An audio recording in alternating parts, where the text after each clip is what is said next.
Mayor, notwithstanding the fact that there is a lot of snow, do you feel that the expectations of snow removal are a little unrealistic?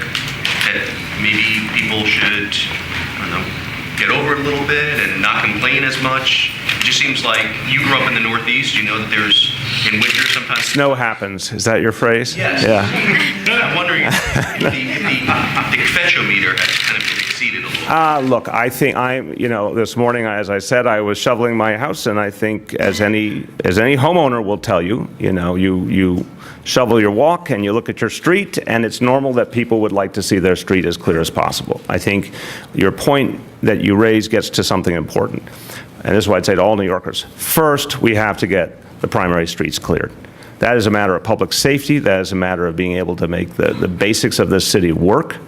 If we think about making sure our rush hours go well, for example, we need those primary streets open. And there's only so much equipment and so much personnel, even in their optimal situations like today, where we put everything we had on the table, there's still a limit on the number of people and the amount of machinery we have available. So I think what I'd say to people is, I don't ever expect my fellow New Yorkers to be patient. I don't think that's part of our nature or our character. But I do think people should recognize there is a progression. It's what Peyton Manning was having a problem with last night, looking at his first receiver, second receiver, third receiver. He couldn't find any of them. But for John Doherty and the men and women of the sanitation department, they have to go primary streets first.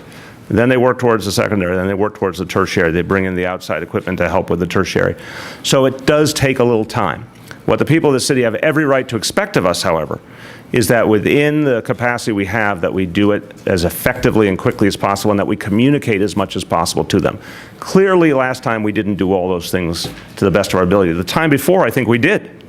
So I want to hold a high standard for our performance and then say to people, now be a little patient about how long it takes to cover 6,300 miles of streets. I remind you, the streets of this city are enough to stretch from here to Los Angeles and back. And that's what these 2,000 men and women have to cover under adverse conditions and with lots of traffic in the way. So that's where I'd agree with you, a little patience is called for, yes.